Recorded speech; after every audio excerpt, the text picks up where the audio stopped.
We will now take a look at the patient tab in the EPCR. First up is going to be patient's name. Most of the time this is going to be auto-populated unless you're doing a 911 in Milwaukee or medics. Gender of the patient.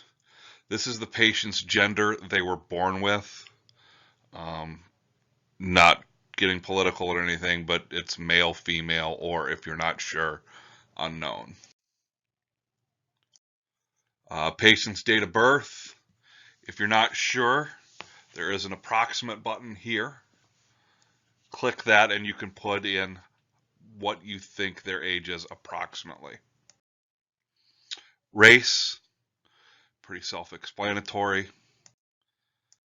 Ethnicity, Hispanic or Latino or not Hispanic or Latino.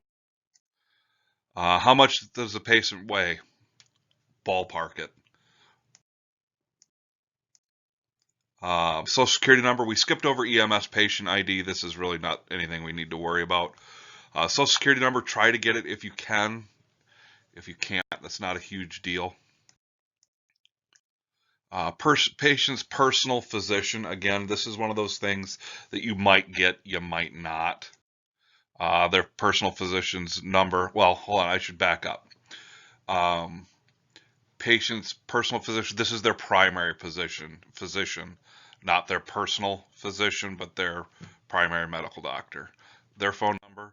Receiving physician, this is if you are taking a patient to and from one hospital to another, who is the receiving doc that is going to be admitting them. The receiving doctor's phone number. Which doctor is transferring the patient. Again, for hospital to hospital, which doctor is sending them out. And that doctor's phone number. Patient's home address.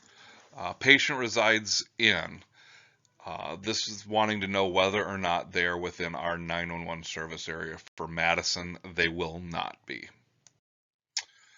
Facility. This is if the patient lives at a facility, you can put the facility's address as their home address. We just populated up CWC, and it automatically populates the address, zip code, county, and the main number. Relative.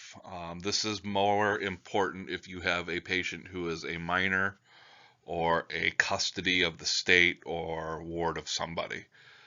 The relationship to that patient, for this one we use mother, Jane Doe.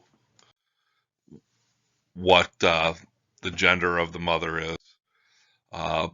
Parent's social security number, if you can get it. Parent's date of birth, if you can get it. And then the parent's address if it's different than the others. Now under the billing tab, is the patient insured, yes or no? Have they been in an ambulance in the last 24 hours? This is more for have they been in an ambulance to an ER or something like that. This does not count if you are taking someone to and from a doctor's appointment. If you're on the return trip, it does not count as them being in an ambulance in the past 24 hours if you took them in to the doctor by ambulance. And their primary payment, whether it be Medicare, Medicaid, private insurance, self-pay, or workers' compensation. And if it's workers' compensation, you need to fill out whether they are employed. That's going to be a yes, no. Since it was work-related, what their occupation, their employer, employer address, zip code, and state, and a phone number. For workers' comp, that is extremely important. We're going to go ahead and skip down past that. Insurance company name. What's the name of their insurance company? There's a bunch of them on here, so you might have to search through them. For this one, we just picked Humana. And what their group ID is, or their group name. Every insurance has a group name or group number. That will go here. And CMS service level. This is for your script for transport, what level you are taking the patient at. BLS emergency are going to be the two primary used. This is talking about your trip to the hospital. If you are running emergent to the hospital, then it would be BLS emergent. If not, then it would just be BLS.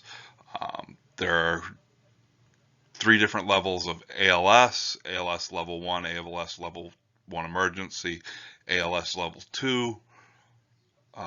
The difference is the number of medications given, and we will dive into those with the paramedics themselves. And that's going to be it for the patient tab.